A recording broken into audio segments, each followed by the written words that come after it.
The reason why we're here today, I did ask Dr., as I call him, A, to come out here with us, the superintendent, the acting superintendent of schools. I am Councilwoman Sherry Dorsey Walker, and I represent the 6th District where Pulaski resides.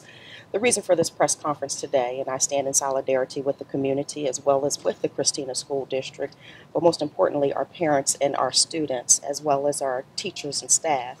We have an issue here, an environmental justice issue here at this school. We have an issue with mildew, mold, mice, maggots, as well as termites.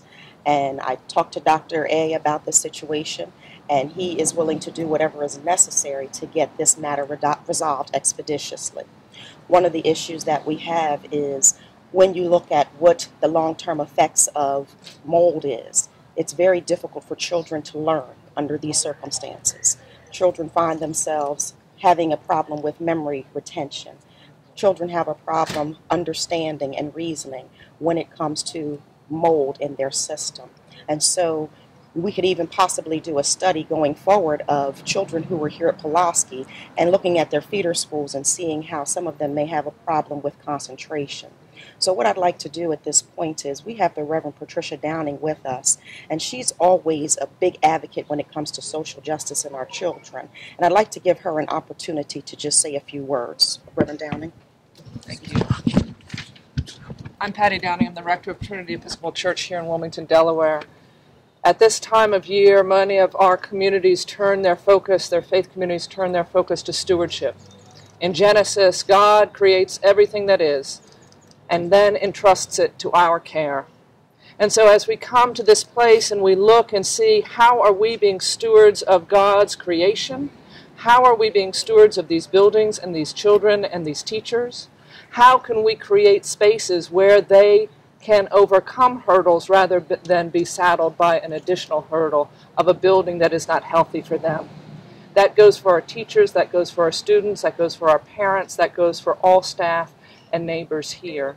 So we as a community ask that the Christiana School District do the right thing, continue the cleanup, and make sure that it is done in a way that everybody can trust that what is being done to better the site here and the environment for our students and our teachers. So thank you very much. Is this something that's been going on for a long time? I mean, yeah, I'm no mold expert, but it seems like it would be something, if it goes on for long enough, it would lead to medical problems. But do we know that did this just sort of happen, or is this something that we perceive to be sort of a longer term, been going on for years kind of thing that we've heard about, this Pulaski cough, as some people have called it? Well, it was just brought to my attention this week, but apparently this is something that has been going on. We have, and I stated a little earlier, I have a great working relationship with the Christina School District. Dr. A and I stood here earlier in the summer, as well as State Senator Bobby Marshall and with the leadership of the city, and we established the Boys and Girls Club here, which was closed on Jackson Street, so we were able to establish programming here. And clearly none of us, I did not know about the mold in the building because neither one of us would have stood here and allowed our children to come into this school, the ages 6 through 12 years old. So I cannot identify when it actually happened, but now that I know about it, we're definitely going to be doing something about it. Mm-hmm. I know that there was a test done on August the 29th, and they found that there were almost 60,000 spores of mold in the building. And when the second test was done, I believe that was September the 14th, it went down to 24,000 spores. Now, in comparison, when you do the spores and you measure the spores in the community, it was about 6,000. So it lets you know that that's a problem in and of itself. So if it requires shutting this building down to make sure that we send the proper message to our families and our staff that you will not have to be in an infested building, then so be it.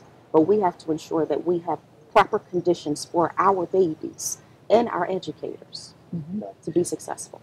Whose responsibility inside the school should this problem fall into? Can you step forward, Sherry? Because we have a lot of cameras here. I'm sorry. What I would like to do at this point, since you asked that question, Dr. Andrew Jeske is standing to my left. I'll let him talk about the facts and figures as it pertains to the Christina School District. Sure, Okay, thank Dr. you, Sherry. Absolutely. The question was asked, who was responsible, I guess, for triggering the alert that there's an issue, and that rests with the building principal. We have protocols in place. I'm not the expert on the protocols, but the principal works with the chief custodian, who then alerts district office folks, and there's a protocol to check. The immediate problem we were dealing with this year was triggered by a water main break on the back end of the school that flooded the school over the weekend. The cleanup, obviously, that was done was not sufficient, and water laying over time causes mold to grow. When I became aware of the situation, we started our protocols, which we have people come in, they do some cleaning, but then we go to an outside group. We use BATA Environmental as a person to come in and test the air quality. They also give you a set of recommendations on how to clean it. Our indications were from the reports that this was not a building-wide issue, counter to the rumors that are floating around in the community. It was isolated to 3 rooms. The number itself, as Mrs. Dorsey mentioned, there's no range. We look for a number. Above a certain number, there's a problem or whatever. Again, talk to the environmental experts. I'll give you a reference for the Department of Public Health. They're an independent eye on this, so they're the ones who you should talk to, as well as the environmental engineers on the details of that. But bottom line, we've been following the protocol and recommendations of the professionals in terms of cleaning, replacing carpet, testing air quality. There's a thing called an air scrubber that actually takes mold spores out of the air. And we're waiting. We had the Department of Public Health with us today. I can give you the name of a contact person for them to talk, because there has been a communication issue between this, and we have to rebuild the trust. And one way to do that is by people like Mrs. Dorsey, myself, and then Public Health working together. Our indications are that the mold numbers continue to come down. There's no one in the areas, the 3 areas that were affected. The building was tested, the other areas of the building, and it did not indicate mold. So contrary to the rumors out there, the building itself, as of what we know right now, is not unhealthy. That area, hopefully, when we get the results back from the testing that's done this week, will show more improvement. But that's the numbers pretty much. You need to talk again to the experts in terms of the exact numbers, what they mean. We were told, for example, that number, even though it seems high, there is no magical number. It's the range, and when a number, for the sake of a better word, baseline. The outside air right now probably has more mold spores because of leaves and this time of year. So they kind of compare, outside air to inside air, and I'm not an expert on this, but we are prepared. If the building itself were unhealthy, we have a plan to relocate our kids if need be. We don't want to do that if we don't have to. At this point in time, we have no reason to. And in terms of the other issues with the mice and the maggots, well, when a mouse dies, I've been in other buildings and schools throughout my career where something dies and then the maggots form and other things. We've had a company come in. We've done a massive extermination effort. With traps to make sure. And old buildings, unfortunately, in buildings, they attract mice. But you have to address it. We can't let them grow and risk the health of our kids and our staff. Would you let your kids or grandkids go here? Yes. I just walked that building just now. I have a bad mold allergy. And I have not. I'm out here. My nose hasn't sniffled. In fact, the air quality in there I thought was really pretty good. But again, that's my opinion. Talk to the experts. Should parents be satisfied with the way the school's handled the situation thus far? Yes, we have followed protocols. We have done everything the professionals have told us to do. It's a gradual process. As I mentioned, it was isolated to an area. We've actually checked now, working with the association, all the rooms in the entire building. The air quality has been sampled in every room, and those results are coming back. And again, you can talk to the association rep or whoever you'd like to, but this is a team effort here because, water is a tough problem. Years ago, Mrs. Dorsey apparently had another, I wasn't here then, but they had another water problem. So people will put one problem on top of another problem. They're totally separate problems. But right now, the remediation efforts seem to be very working well. Did you see there was a water main break open just this last weekend? The summer. No, the summer. Okay, that caused summer. that caused. That's what caused this issue for us this year. What about with communication with the parents? It seems like they only were informed this week when the problem's been known for more time than that. Shouldn't they have been allowed some more time to choose for their own children? Well, the issue there is we had an indicator that said that the building was healthy. It was isolated to an area, so we were waiting for more information.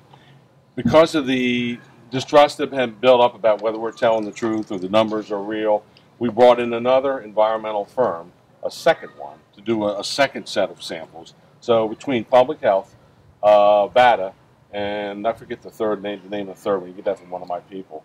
But there'll be 3 independent views of the air quality of this building. And again, if at any point I had indicators, just like I have to make snow calls, you got to listen to a weather report or someone, they're telling us, it's going to snow, we have to close school, keep school open. If at any point I thought that the numbers, what I was being advised by the professionals, jeopardized the health of our kids or our staff, we would have relocated these kids. How often do you guys plan to stay on this? Well, out of tough times comes good things sometimes. One of the things we're probably going to talk about at the board meeting Tuesday night is setting up like a checklist for what to look for in buildings regarding mold. We're going to put together a district-wide plan, and again, that's a good thing. I mean, it's an isolated instance for the kids here and staff here, but this is something we all need to be aware of. We're not mold experts, but imagine a checklist where if you see, some black spot, or if you see, some water dripping, or you see that, then you check it off, you give it to the principal who talks to the custodian, it triggers the protocols. We come and look at it. Ceiling tiles that have moisture on them, If they're wet, that's one thing. If they're dry, that's another thing. Usually if they're dry, it means there's no mold on the back end. But those series of protocols that will come out of this will not only help us, but maybe help other districts and schools across the state, because I'm not sure everybody has a mold protocol. I don't know if there is or not. So this is the only school, as far as you know, that has this problem right now? No, that's not true. Other schools do have it. There are other issues. I mean, there always are issues. I mean, and so the thing is, we can't do anything with them unless we're aware of them. And so, people now have a heightened sense of awareness, which is a good thing. So, there's a couple of other schools that have triggered us to go out and look, and actually there were just small areas to remediate. It wasn't like almost like a wing downstairs of an area that, whatever. And in fact, one of the things we're going to discuss is this building, because of its history of air quality, doing some more regular testing, even when there isn't an issue, being proactive instead of reactive.